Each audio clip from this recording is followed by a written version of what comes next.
Коронавирусту кантип туура аныктоо керек? Кайсы учурда ПТР тестин тапшырабыз? Кандай кырдаалда компьютердик томографиядан өтүү керек? Бул жана башка суроолорго жоопту бүгүн сөз дарыгерде берүүсүнөн алабыз. Саламатсыздарбы? Сиздер менен Нургүл Абдразакова. Кыргызстанда эпидемиологиялык абал соңку апта ичинде күчөп баштады. Бир суткада илдетке кабылгандардын саны буга чейин 100гө жетпей келген болсо, бул жумада 200гө жакындады. Мындан улам дарыгерлер коронавирусту алдын алуу боюнча көрсөтмөлөрдү сөзсүз аткаруу керектигин эскертишет. Алсак, коомдук жайларда жана транспортто бет кап тагынып, социалдык аралыкты сактап, жана бат-баттан колду антисептик же самын менен тазалап туруу кажет. Ал эми 25-сентябрдан баштап Ысык Көл областында бет кап тагынуу режими күчөтүлгөнүн облус жетекчиси маалымдады.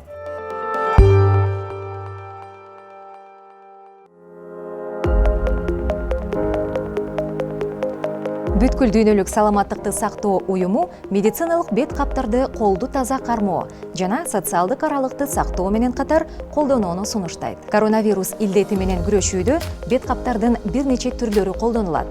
Алар N95 жана FFP2 респираторлору, медициналык бет каптар жана медициналык эмес кездеме бет каптары. Респираторлор менен медициналык бет каптар биринчи кезекте дарыгерлер үчүн арналган. Алар ооруканаларда коронавирус илдетин жуктуруп алган бейтаптар менен тыгыз байланышта болушат. Респираторду бейтап тагынып алса, тегерегиндеги адамдарды бет кап сактабайт. Алар вирус жуктурган адам менен атмосферанын ортосунда калкан боло албайт. Мындан улам оорунун белгилери бар адамдар үчүн үйүндө обочолонуп жана медициналык бет кап тагынуу сунушталат. Бет капты колго алардан мурун колду курамында спирти бар каражат менен же самындын жардамы менен тазалап алыңыз. Бет каптын бүтүндүгүн текшериңиз. Бет капта атайын ийилчээк металлды табыңыз. Ал бет каптын үстүңкү бөлүгү. Бет каптын сырткы бөлүгүн аныктайбыз. Ал боелгон тарабы. Бет капты тагууда мурундун үстүнө келе турчу ийилчээк металлды бүктөйбүз. Андан соң бет каптын ылдыйкы бөлүгүн ооз менен ээкти жапкыдай тартабыз. Бет кап тагынып жүргөн кезде аны колуңуз менен кармабаңыз. Колдонуп бүткөндөн кийин колду алдын ала жууп алып, кулак туштагы илмектен кармап туруп чечебиз. Бет капты бетке же кийимге тийгизбейбиз. Дароо таштанды челегине ыргытып, челектин оозун капкак менен жабабыз. Бет капты экинчи ирет колдонууга болбойт. Бет капты ыргыткан соң колду антисептик же самын менен тазалайбыз. Ал эми медициналык эмес бет каптарды колдонууда сөзсүз түрдө полиэтилен баштыкчаларын жаныңызда алып жүрүңүз. Бет капты болсо самын менен 60 градустан кем эмес ысык сууда жууп туруу зарыл. Эгер сиздин дене табыңыз көтөрүлүп, жөтөл пайда болуп коронавирустун дагы башка белгилери байкалса, анда жумушка, окууга жана коомдук жайларга барбай, үйдө обочолонуу керектигин бүткүл дүйнөлүк саламаттыкты сактоо уюму эскертет. Себеби бул илдетте обочолонуу эң маанилүү профилактикалык ыкмалардын бири деп табылган. Эң жакшысы, сиз бир кишилик бардык гигиеналык каражаттары бар өзүнчө бөлмөдө изоляция болгонуңуз. А эгер мындай шарт жок болсо, анда үй бүлө мүчөлөрүнөн 1 метр аралыкта уктап жана байланышта болушуңуз шарт. Аны менен бирге бет кап тагынып, колуңузду тез-тезден самындап жууп турушуңуз керек. Ошондой эле сиз күндөлүк толтуруп, күн сайын өз абалыңызды каттап турушуңуз керек. Обочолонуу эрежелерге ылайык 14 күнгө созулат. Бул арада позитивдүү ойлонуп, сергек болууга аракет кылыңыз. Колдон келишинче үйүңүздү бат-баттан желдетип туруңуз жана үй ичинде физикалык өнүгүүлөрдү жасап туруудагы абалыңызды жакшыртканга шарт түзөт. Ал эми вирустун таасири күчөп кеткенде кандай кадамдарды аткаруу туура болот деген суроо көпчүлүктө жаралышы мүмкүн. Дароо эле мобилдик топту чакыруу зарылбы? Кимдир бирөөнүн дене табы көтөрүлсө, ал деген эч жака чыкпай, үйүндө өзү изоляция болуп, анан үй бүлөлүк дарыгерге телефон чалып, үй бүлөлүк дарыгер менен телефон аркылуу байланышыш керек да. Анан баягы мурдагыдай эле алгоритмдер, мурдагыдай эле ошону биз сакташыбыз керек. Ошону биз кайрадан ар кимибиз жаңыртып, андан кийин ошол үй бүлөлүк дарыгер менен телефон менен байланышып, анан үй бүлөлүк дарыгерлер, мына азыр мен ойлойм биздин үй бүлөлүк дарыгерлердин ушундай көңүлү ушул азыркы болуп аткан кырдаалда азыр мындай абдан мындай өздөрүн мындай кандайдыр бир ошого өзгөчө көңүл буруп, ушул ишти мындай бир жакшы жөнгө салышы керек да кайрадан. Андан кийин эгерде ошол үй бүлөлүк дарыгерге мен дем алганым оор болуп атат десе, анда ошол үйүнө атайын жана баягы эле биздин мобильный группа сөзсүз түрдө жанагындай коргонуу кийим менен барып жанагы кычкылтектин деңгээлин көрүп, кычкылтектин деңгээли эгерде төмөн болсо анда ооруканага сатурация деп коет, ооруканага жаткырыш керек, скорый аркылуу сүйлөшүлгөн. Бүт бардыгы буйруктар дагы деле бардыгы актуалдуу, алар бар да. А эгерде дене табы көтөрүлүп, бирок дем алганы жеңил эле болуп, башка оор белгилер болбосо, анда үйдүн шартында дарылаш керек деген. Азыр мына мисалы 1000ден ашык коронавирус менен ооруган адамдар үйүндө дарыланып атпайбы? Ошол мурдагы эле эски эрежелер эле азыр мындай дагы деле күчүндө да. Вирусту жуктуруп алгандан баштап, анын алгачкы белгилери пайда болгонго чейинки аралык инкубациялык мезгил деп аталат. Ал 14 күнгө барабар. Бирок көпчүлүк учурда 5-6 күндө эле оорунун биринчи белгилери байкалып баштайт. Андан соң интоксикация фазасы келет. Бул фаза илдетке кабылгандардын 30%-ында симптомсуз өтөт. 55%-ы кадимки сасык тумоо катары оорушуп, 5-7 күндөн кийин айыга башташат. Оорунун экинчи фазасы респиратордук деп аталат. Анда ооруга чалдыккандардын 15%-ында интоксикация күчөп, пневмонияга алып келет. Эң акыркы фаза бул оорлошуу. Бул фазада вирус жуктургандардын 3-5%-ы дем алуу системасындагы жетишсиздикке келип, сатурациясы төмөндөп, мүнөтүнө дем алуусу 30-дан ашат. Анда абалы оорлошуп, полиоргандык жетишсиздикке чейин өөрчүшү мүмкүн. Жуккандан кийин ошол бир орточо алганда бир 5 күн, 4 күн, 5 күндүн арасында вирус денеге таркап, өпкөгө мисалы мурдунан кирет. Анан өпкө менен ылдый түшүп, өпкөнүн ылдыйкы жана газ алмаша турган өпкөнүн эң мындай шунчалык назик жанагы бөлүктөрү бар да, дем алуу бөлүктөрүчү. Ошол жерде альвеола деп коет клеткалар шунчалык назик. Ошол жана кычкылтек менен көмүртекти алмаша турган, кан жүрө турган капиллялар ошол жака жетет да. Анан оорудун белгилери пайда болот. Кан менен башка жака дагы таркайт.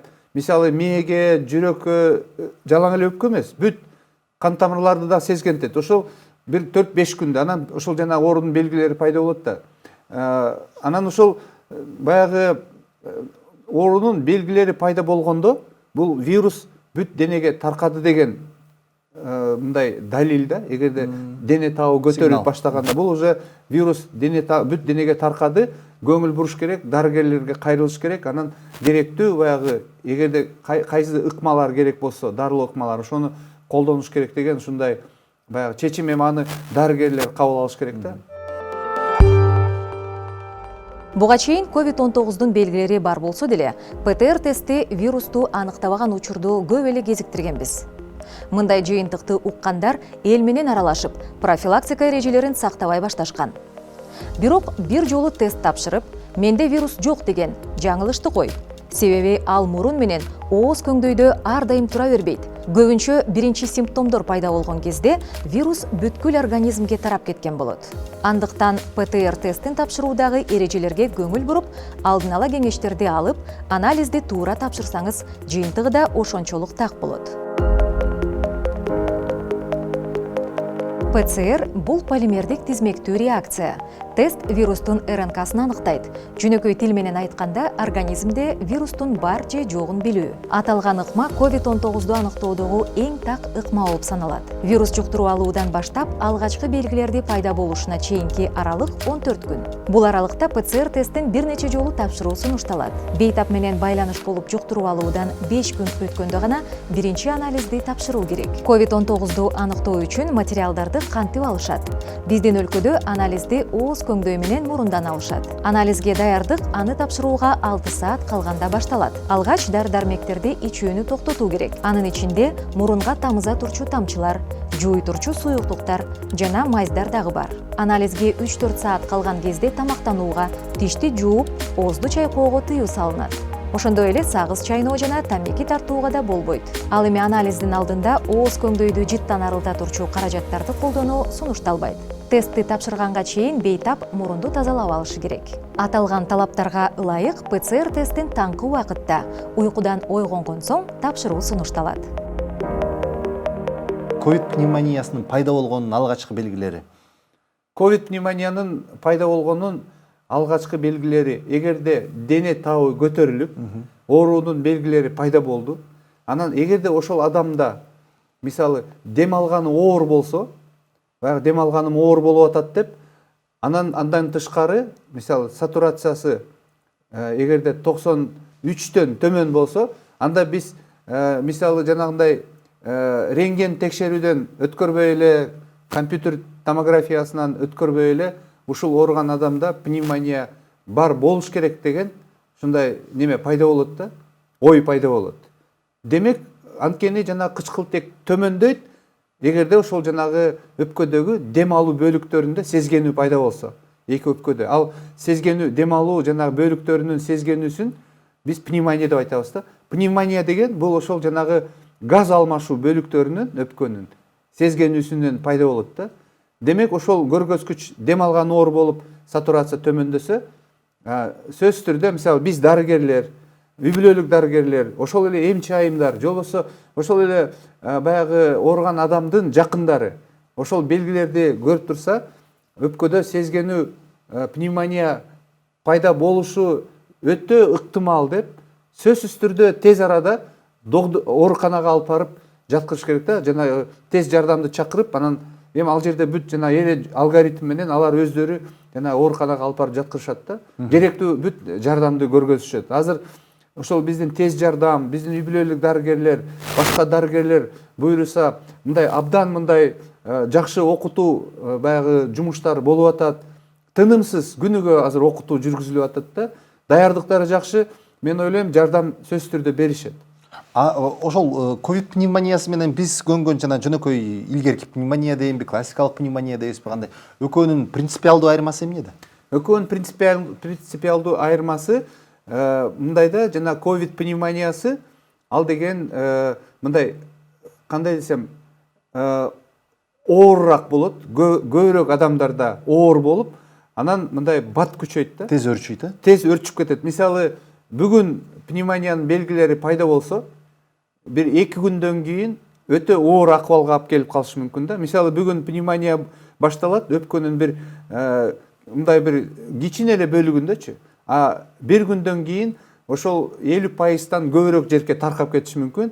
2-3 күндөн кийин эки өпкөнүн жарымысынан көбүн басып калышы мүмкүн пневмониячы. Анан жанагы өпкөнүн газ алмашуу жана дем алуу функциясына бат мындай ошо өпкөнү батыраак жараксыз кылат да, курч жараксыз кылып, сатурация төмөндөп, адам оор акыбалга келет да. Жанагындай биз мисалы мындай клиникалык жагынан дарыгерлер рентгени тартпай эле ошол кулак менен тыңшаганда деле эки жагында ковид менен ошо ковидтен пайда болгон пневмониянын эки өпкөсүндө тең болот да пневмония, бир өпкөдө эмес. Вирус бир гана өпкөнү эмес, ал бүтүндөй организмге чабуул жасайт. Биринчи кезекте дем алуу системасынан баштайт дагы, андан ары жүрөк, кан тамырлар, бөйрөк, баш мээ жана борбордук нерв системасына чейин таасир этет. Коронавирустун баягы негизги таасир эткени бул майда кан тамырлар да. Кан тамырлар бул бүт адамдын денесинде да таркайт да, кан тамырлар бөлүнүп барып майда болуп. Ошондо жанагы микроваскулит, анан жана тромбоз деп, эндотелит деп, бул деген ошол кан тамырларды жабыркатып, майда кан тамырларды. Ошонун ичинде жанагы тромбторду пайда кылып, канды коюлтуп, анан ошон үчүн ошол бүт органдар жабыркап атпайбы? Буну азыр мультисистемалык оору деп мындай бүт дүйнө жүзү мындай атап, анан мындай бардыгы ошону терең түшүнүп атышат да. Ошон үчүн бул ооруга мындай да, дагы биздин бактыбыз бар экен, 80% адамдар мындай жеңил формада өтүп кетет. Ооруган адамдарчы. Ошону биз Кыргызстанда деле көрбөдүкпү? Анан ошол жанагы оорураак болгон адамдарда ошолордо кандайдыр бир себептерден өнөкөт оорулары бар, иммунитет төмөн, вирустук нагрузка өтө көп болду, вирустун мүмкүн башка штамдары болгондур. Ошол жанагы васкулит болуп, системный васкулит, тромбоз болуп, анан башка органдар жанагы кан уюп, башка органдар жабыркап, мындай жараксыз болуп, оор акыбалга туш келгендер ошол жанагы 20-15% да. Ошонун ичинен дүйнө жүзүндө статистика боюнча 5% өтө оор акыбалда болуп, анан баягы немеси коркунучтуу өзгөрүүлөр болот, жанагындай өлүмгө учурашы болушу мүмкүн деген ушундай немелер, коркунучтар ал белгилүү да. Жаңы оору вирус өтө мындай күчтүү, өтө зыяндуу, бат мындай жуга турган вирус. Дүйнө жүзүндө эч ким айта албайт. Ал вирус адамга кирсе, анан кандайча ошол адамдын ден соолугун кайсы жакка буруп кетет, канчалык ошол адамдын ден соолугуна зыян келтирет, тийгизет деп мына бүгүнкү күнгө чейин дагы мисалы 100% так маалыматты эч ким айта албайт. Вирустун түрлөрү көп. Бизде Кыргызстанда эле көп вирустун түрлөрү азыр мисалы мындай таркаганда, бул бир вирус эмес Кыргызстанда, дүйнө жүзүндө деле мутация болгон. Түрдүү штамдары бар да. Түрдүү штамдары азыр бар мына бүгүнкү күндө. Менин жеке оюмда мисалы ошол жанагы катуу ооруга чалдыккан адамдар акыбалы өтө оор болуп, анан жанагындай өлүмгө учураган адамдарда бир себеп ошол өтө күчтүү вируска туш келишкен. Ошол жанагы мутация болуп, өтө мындай патогендүү организмде мындай кайтарылгыс, мындай оор өзгөрүүлөрдү алып келген вирустар болду деп мен мисалы Же өздөрүнүн иммундук системасы анан күчөтүрө албай калды. экинчи жагынан өздөрүнүн дагы иммунитети мындай төмөн болгон да. Рентген менен компьютердик томографияны качан кылуу керек? Коронавирус илдетинин оор абалынан пайда болгон пневмонияны аныктоо үчүн 3 ыкма бар. Алар өпкөнү тыңшоо, рентген же компьютердик томографиядан өтүү. Эгер коронавируска чалдыккан адам ооруну жеңил өткөрүп жатса, паникага алдырып, алдын ала рентген же томографияга чуркоонун кажети жок. Өпкөнүн диагностикасы бир гана дарыгердин айтуусу менен жүргүзүлөт. Эгер вирус жуктуруп алган бейтаптын көкүрөгү ооруп, дем алуусу кыйындап жатса, тезинен үй бүлөлүк дарыгерге кайрылуусу керек. Дарыгер алгач фонендоскоптун жардамы менен көкүрөктү тыңшап, пневмониянын белгилерин байкай алат. Өпкөдөгү сезгенүү байкалганда гана дарыгер рентгенден өтүп келүү үчүн көрсөтмө берет. Пневмонияны туура дарылоо үчүн рентген сүрөтү жетиштүү болот. Эскерте кетчү жагдай рентген 12 жашка чейинки балдарга жана кош бойлуу аялдарга сунушталбайт. Ал эми компьютердик томографияны дарыгерлер көбүн эсе пневмония оор өтүп жаткан кезде сунушташат. Ал аркылуу өпкөдөгү майда бөлүкчөлөр көрүнүп, кайсы бөлүгү канча пайызга жабыркаганын билүүгө болот. Ал эми томографиядан нурлануу деңгээли жогору экенин да эсиңизге салабыз. Компьютердик томографияны эгерде ошого көргөзгүч болсо, Дарыгердин көрсөткүчү. жалаң дарыгер айтыш керек аны. Кимге жазайбыз? Биз сунуш кылабыз. Мындай мисалы жанагы өпкөсүндө пневмония болуп калыптыр деп. Мындай бизде ушундай божомол болсо, мындай кичине акыбалы оорураак болгон адамдарга, анан эгерде мүмкүнчүлүк болсо, мисалы айылдарда жок да компьютердик томография. Бирок жана рентген текшерүү ошол дарыгердин көргөзмөсү менен көп ооруган адамдарга керек да рентген текшерүү. Ошо ооруп калган адамдар негизи мисалы мен жана ооруканага жаткандардын бардыгына жасаш керек. А жана үйдүн шартында болгон. Эгерде жеңил болсо мисалы, дене табы өтө бийик көтөрүлбөйт, 37-5 мисалы. Анан башка белгилери жок. Жөн эле жүрөт, базы элечи. Тамак ичип эле кадимкидей эле жүрөт. Же болбосо бир күн, 2 күн дене табы көтөрүлдү, анан түштү, болду, жакшынакай эле болуп жүрөт да. Аларга албетте кереги жок. Бул жөн эле ашыкча текшерүү болуп калат да. Рентгенди көп жасагандын зыяны жокпу? Жок, зыяны жок. Бирок зыяны жок. Бирок ар нерсенин өзүнүн мындай немеси болот да, көргөзмөсү болот. Жөн эле жазай берген болбойт. Вируска болгон организмдин реакциясы катары иммундук системасынын иштеп чыккан антителолорун изилдөө үчүн иммуноферменттик анализ тапшыруу керек. Кыргызстанда коронавирустун антителолорун июль айынан бери изилдеп келишет. Бирок алардын канча убакытка активдүү экени талаштарды жаратууда.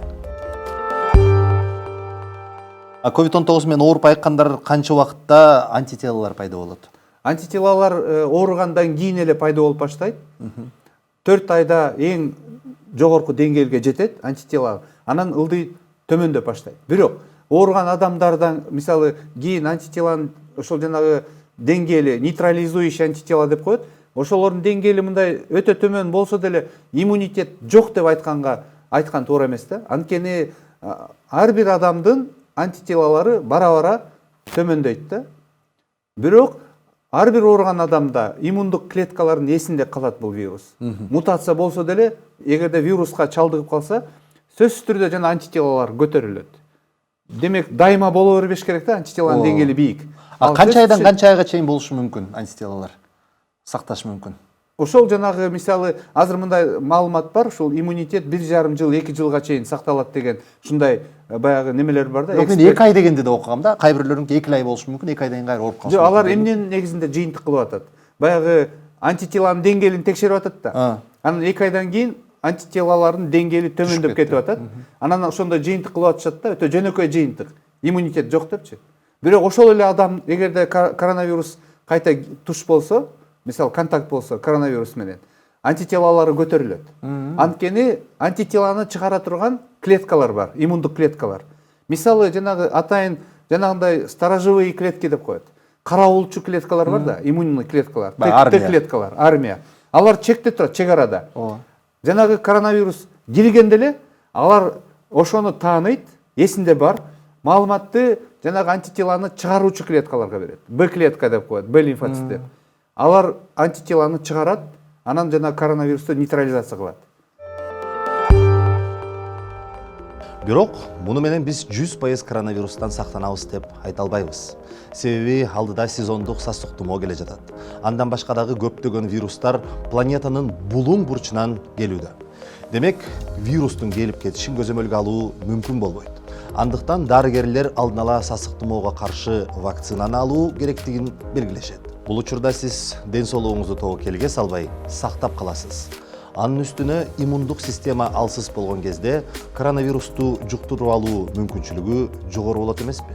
Демек, сиз бул илдеттен да коргонууга чара көргөн болосуз. Экинчи толкундун өзгөчөлүгү бул жалаң эле коронавирус болбойт да. Бул ошол сасытмоо болот. Баягы жыл сайын биз жыл сайын баягы сезондук сасытмоо баягы вирусу келет да. Ал вирус мына жакында эле келет.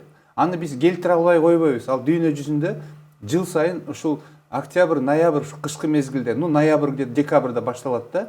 Андан тышкары башка дагы вирустар келет, бактериялар келет. Ошон үчүн баягы өзгөчөлүгү ошол адамда бир эмес, 2-3 оору болушу мүмкүн, инфекциялык. Коронавирус, сасытмоо вирусу, анан мисалы бактериялык оорулар болушу мүмкүн. Ошону мисалы ооруп калган адам эгерде жашы улгайып калган болсо, өнөкөт оорулары бар болгон болсо, ошону көтөрө алабы же көтөрө албайбы деген мындай чоң суроо да. Менин адис катары көз карашымда биз ошого абдан терең көңүл бурушубуз керек. Анан сөзсүз түрдө ошол мисалы ар бир адамдын ден соолугу өзүнүн колунда да. Азыр мен ойлойм, ушундай убакыт келди. Ар бир Кыргызстандын жараны жалаң эле баягы өзүнүн баягы күнүмдүк жумушу менен алек болбой, биринчи катарга өзүнүн ден соолугун коюш керек. Мисалы, мен жана башкалар бардыгыбыз өзүбүздүн ден соолугубузду кантип коргойбуз? Ошол вирустардан, же болбосо дагы башка оорулардан. Ошону биз өзүбүз ойлонуп, анан жөн эле ойлонуп эмес, биз мындай иш аракет жасашыбыз керек да, сөзсүз түрдө. Паникага алдырбашыбыз керек. Баягы июль айындагыдай, Кудай буйруса, болбойт. Бирок экинчи толкун болот. Анын өзгөчөлүгү жанагындай көп түрлүү вирустар, коронавирустан башка дагы башка вирустар келет.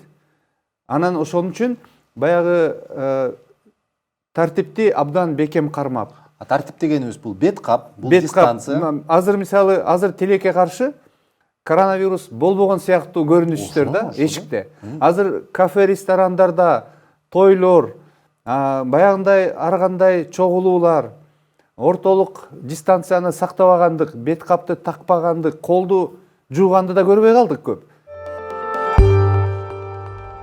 Бүгүнкү күндө COVID-19 илдетин дарылоонун 4-чү протоколу иштелип чыкты.